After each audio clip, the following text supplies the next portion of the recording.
In this lesson, we're going to talk about like the introduction to environmental science. So we're going to start kind of like getting into it's going to be kind of almost like an overview unit.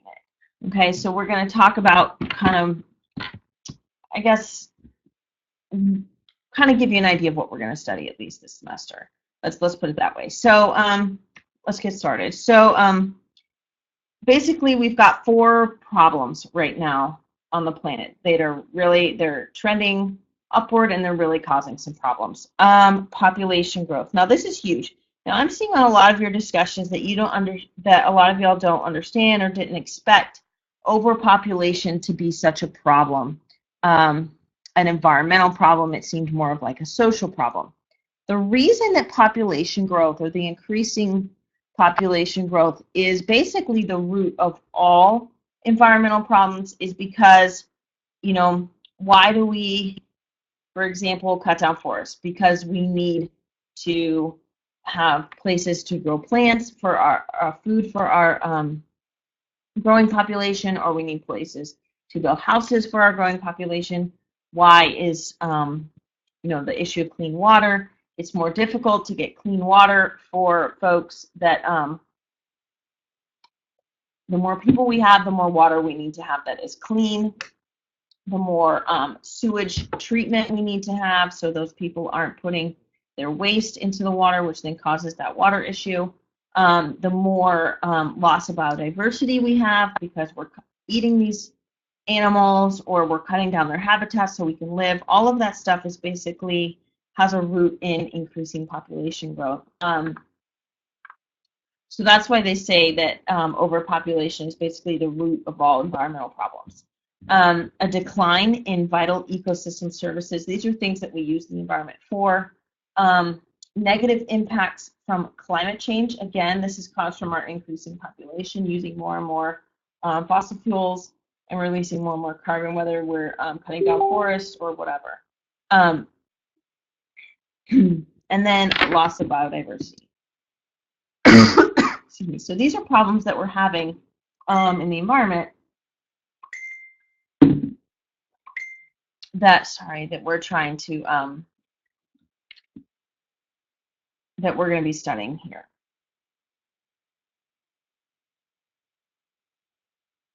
Okay. Now this you can kind of see populations, what they expect.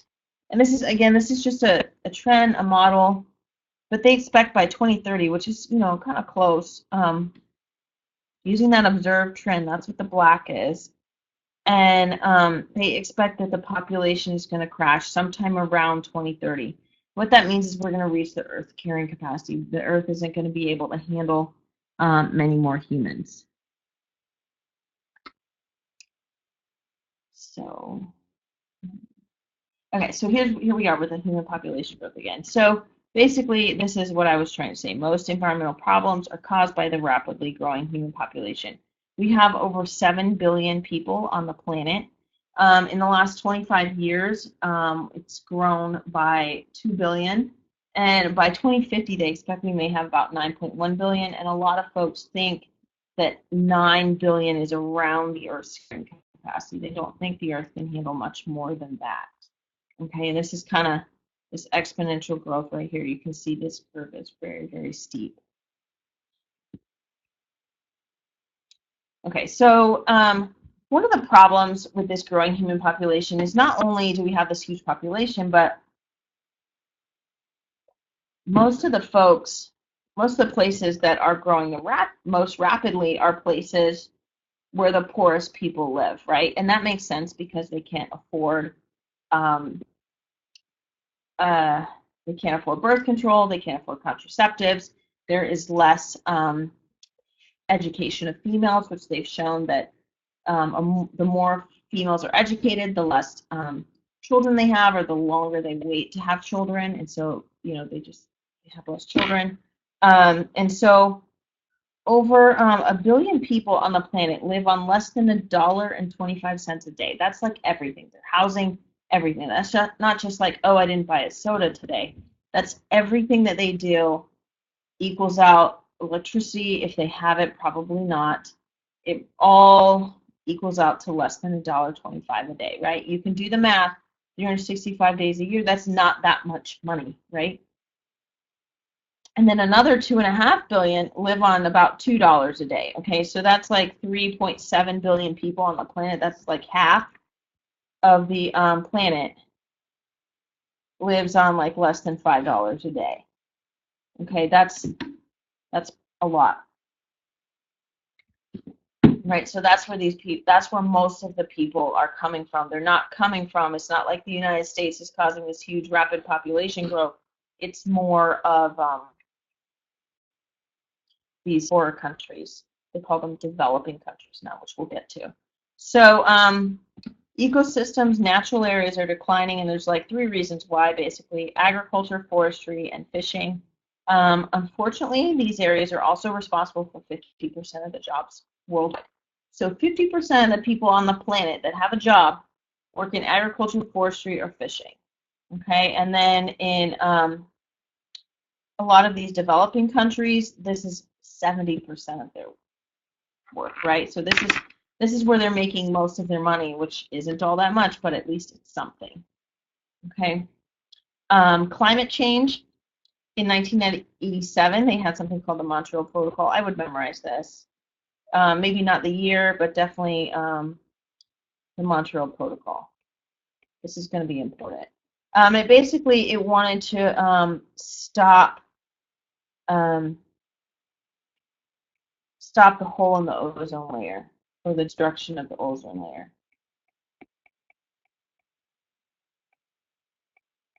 We'll get more into this when we get into like the atmospheric unit, but basically remember I said we were going to kind of go on an overview or a tour of all the things that we're going to learn about in this class. CO2 levels on the planet have grown from about 280 parts per million to over 390. 2010, I read somewhere that we were already at 450 recently, so you know we're causing some problems, and this is causing a lot of things. This could cause ocean acidification, which is a huge issue. This is causing climate change.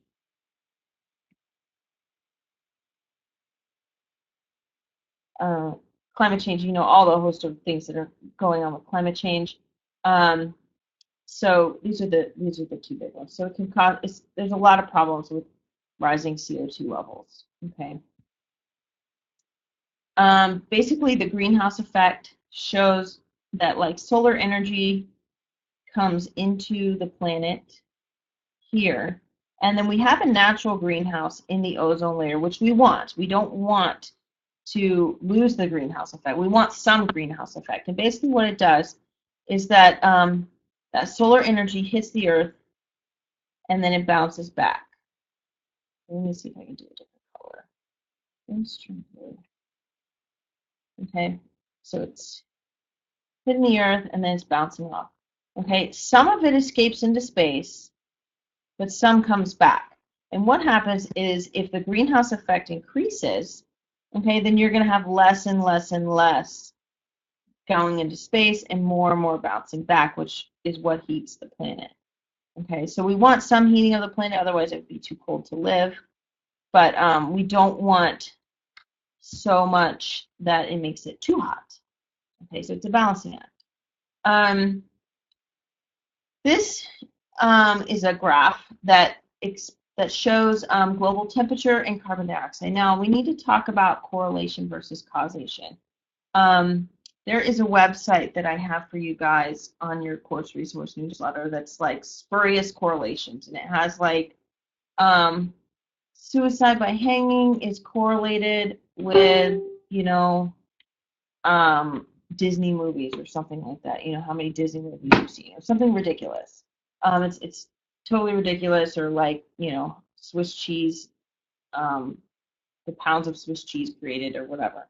You know, they're totally ridiculous. That's why they call it spurious correlations. Okay, but you look at the data and you're like, wow, there might be something to this. You know, if you eat too much Swiss cheese, or we make too much Swiss cheese, we're going to have a lot more people killing themselves. That doesn't make any sense, right? It's ridiculous. So you've got to be careful with that. But basically, this data is interesting because it shows that global temperature is increasing as carbon dioxide levels increase. Now, you can see we've got some blips that regardless, that don't seem to match. But overall, as the carbon dioxide increases, the temperature tends to increase. And so this is one of the reasons why they think that carbon dioxide is causing this increase in temperature, besides the fact that, the greenhouse effect, like we discussed. The Kyoto Protocol is something else that you should memorize, the name at least. And it was one of the original treaties to reduce greenhouse gas emissions. Okay. The problem was, even if everybody adhered to the treaty, the levels of greenhouse gases would be rising indefinitely.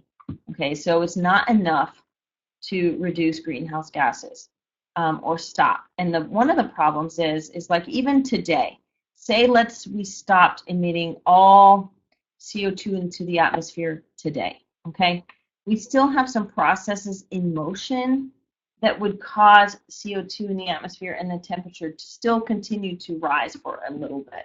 Okay, so we've got this kind of like delay, I guess. So it would take a while. Even if we stopped all carbon dioxide emissions today, that doesn't mean that, the temperature would stay what it is today, right? It would still continue to rise because CO2 would still continue to rise in the atmosphere just from processes that are already in motion. Okay, loss of biodiversity. So biodiversity is the variability, or what I like to say is the variety among living organisms and the complexes of which they are part. So you can see in this picture, there are lots of different animals, okay? All of these different critters represent an extreme biodiversity, a lot of biodiversity in wherever these critters were taken from. I think it was like a coral reef. Okay, so it's the variety. Okay, so if you have a place that has like two different things, like say it has mooses and wolves, and that's it. Okay, that place, even if you've got a lot of them, that place still has low biodiversity because it only has two different species. If you had a different place that had 10 different species, but still a smaller total amount of animals, that would have a higher biodiversity. So biodiversity is your variety. Okay. The higher the biodiversity they found, the more likely or more stable the ecosystem is, and the more likely it can recover from disturbances. Not just human disturbances, but disturbances like fires and volcanoes. And there are a lot of aesthetic, which aesthetic is mean like the looks. So some people say that we should preserve biodiversity just because, wildlife is pretty and they like bird watching or whatever. And there's other folks that say, it's not our right to kill all the animals, and so we should preserve them because it's not our right. Okay, so it's not just scientific reasons that people want to maintain biodiversity. Then we have this thing called the Millennium Ecosystem Assessment, and basically they found that there were about 2 million species that have been described, but they estimate there could be up to 30 million species on Earth. So that's like a drop in the bucket of the amount of species. And what this is this is every single little line right here, which you can't even tell, it just looks fuzzy. All of that is all of the living species on the planet. See, we've got protists here, plants, animals, fungi, and there's humans, this little tiny mark that if I were to draw on it with this red marker, it would be wider than how wide our line is. So there are a lot of things. So let's talk about environmental science now. So the environment is the natural world. Human society is the human-built world. It's an extremely inclusive concept. Now, on the AP exam, when they say an environmental reason, I like to use as a as like kind of like a rule of thumb. They say describe an environmental reason why we should preserve such and such. I like to think outside. Okay, something that is outside has to do with animals, plants, something that is outside. That's kind of how I think about it. And environmental science is just basically the study of how the world works. So there's some physics in here. There's some chemistry. There's some biology. As you guys noticed when you were doing your discussions, there's a little bit of social sciences in here as well, right? So there's a lot of different types of science. It's one of the most inclusive subjects because it does take bits from all the other subjects. And why do we even bother studying it, right? This is Pittsburgh in the 1940s and 50s. Okay, this is the day. Okay, this is daytime. This is how smoggy it was, how polluted the sky was because of the smoke from coal burning industry. So like a lot of folks think that the environment is way worse now than it used to be, but actually due to environmental regulations, okay, let me write this down. Due to environmental regulations, the environment is actually much better, is in better shape.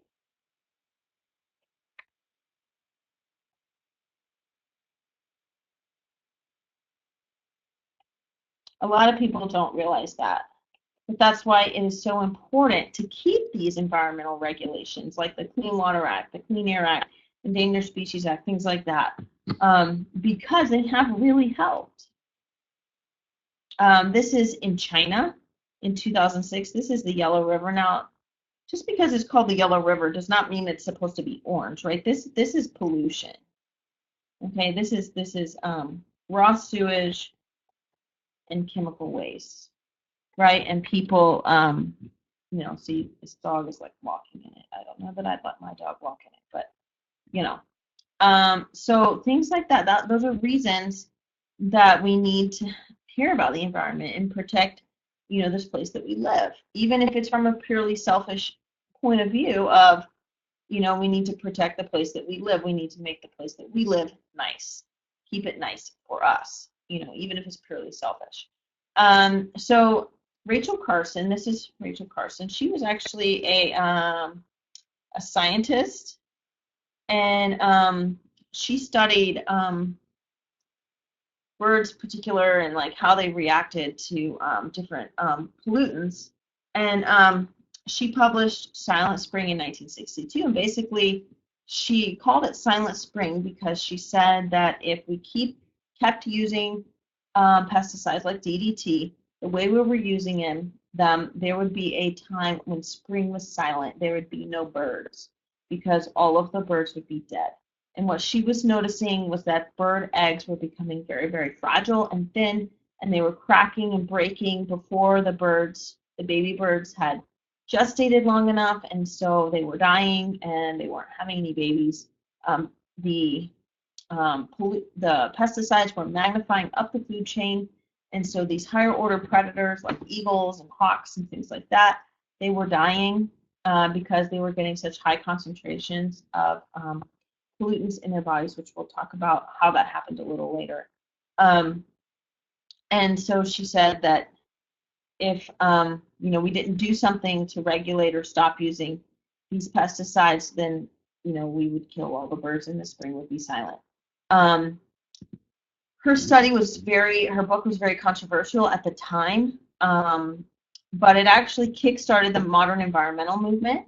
And unfortunately, she actually died like 2 years before she could really see, a lot of the laws and things that had been enacted because of her book. So she didn't get to see that. She died of cancer. So we have done some great things, right? We've created the EPA, which not so much within the last year or so, but before it was, a pretty good agency that, really did care about the environment and trying to protect the environment.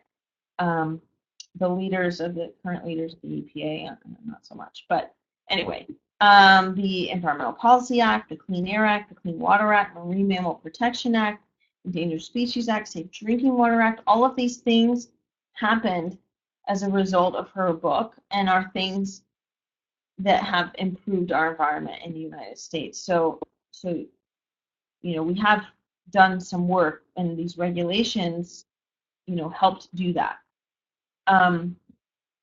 So the way we're going to think about environmental science is we're going to use three different themes and kind of how they interact to form an idea of maybe how we should treat the environment and how we should go about protecting the environment. We're not just going to like militantly say, oh, we're protecting blah blah blah blah blah.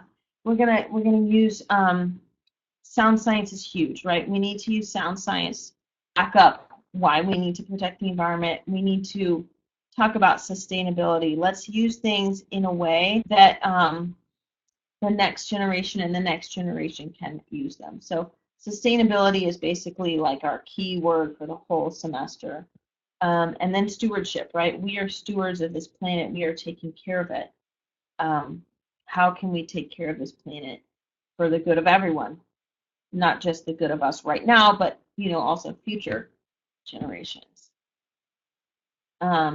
So sustainability, our key word. So unfortunately, you can't just say,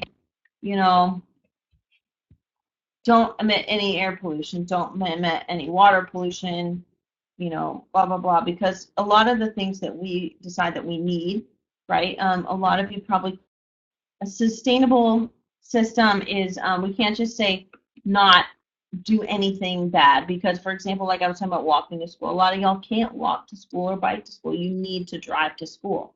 Okay, so we can't say just don't use a car, right? We have to say, like, maybe increase the gas mileage, right? That's going to make it more sustainable. Or let's improve hybrid vehicles or something like that, make them a little cheaper.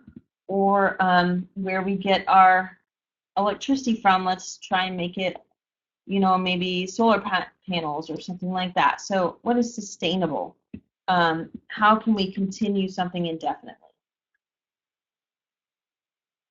Okay, so it has to be economically and ecologically viable. Okay, so you can't just say like a power plant has to release zero pollutants, because that would make the electricity so expensive that people couldn't afford the electricity. So that can't happen, right? We've got to be a little practical about these things. Okay, some things that we're doing right now that are completely unsustainable.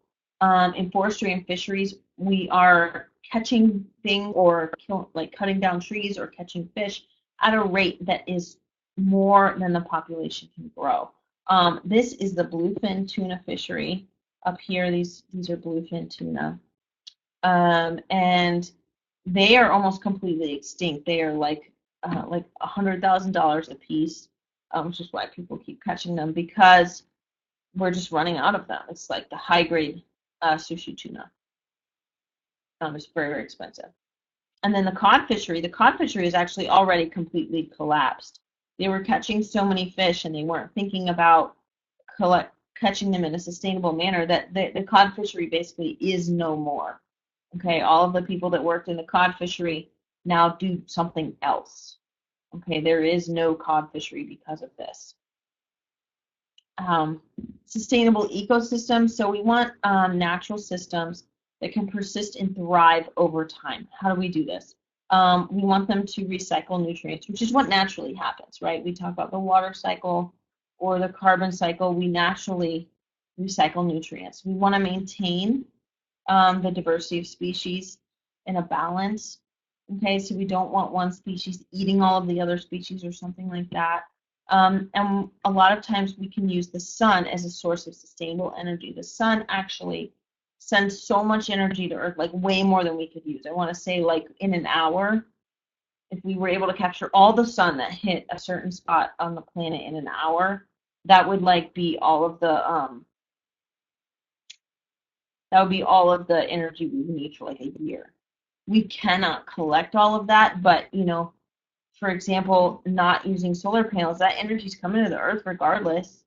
Might as well tap into it and use it. Or like in areas that are very, very windy, like the Midwest, might as well go ahead and have some wind turbines over your fields.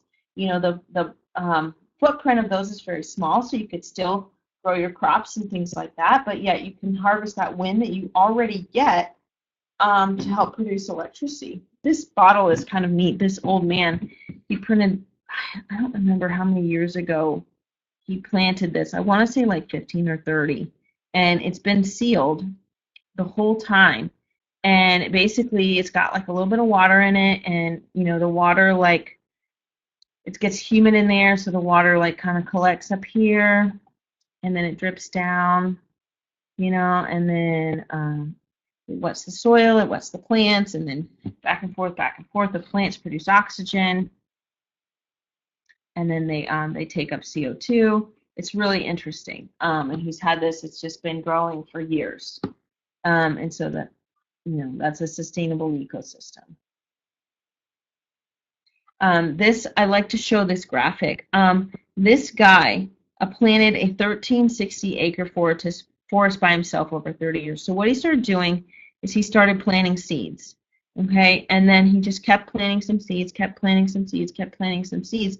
And now this is his forest, right? This is what he started with, and this is his forest, okay? So he, you know, he's done a really good job. And then stewardship. This is the idea that we're managing the earth for the common good, and just like caring enough for the natural world. Like, okay, we see some trash on the ground, let's pick it up and throw it away. We have some trash in our hand, let's go ahead and throw it away or recycle it or whatever. You know, doing what you can for the earth. It doesn't mean that you have to become this like super tree hugging hippie and you don't ever use air conditioning and you don't, you know, ever sit and go anywhere in your car or things like that, but you think about being ecologically friendly and what is best for the environment is kind of like always just kind of pervading your thoughts. Okay, like in my home, we use cloth diapers most of the time. Not only because it's cheaper, because I have 2 kids, and so both kids can use the same diapers, and I'm not buying, you know, as many diapers, but also the fact that I'm not throwing away diapers that just take like hundreds of years to decompose in the landfill. Does that mean that we've never used a paper diaper in our whole life? No. If we are going out of town or we were really, really sick a few weeks ago, the whole family, I was behind on the laundry because we were so sick, I used paper diapers, okay? I'm not like a purist about it, but every single cloth diaper that I put on my kids instead of a paper diaper is saving, right? That's one paper diaper that didn't go into the landfill. So you don't have to be like a purist about stuff like that, like, oh, I'm never going to drink bottled water, I'm always going to bring my own cup. You find yourself somewhere, it's hot, you need a drink, you buy a bottle of water. Okay, well then you recycle it. Okay, so it's just doing what you can as you can. It doesn't necessarily mean that you have to become some like super tree hugging hippie and make sure, you know, all of your clothes are made from recycled plastic or, you know, whatever. It's just kind of doing what you can for the environment. And that's basically an overview of kind of a lot of the major problems on the environment that we're going to talk about this semester. And then each week we'll kind of dive a little deeper into different problems.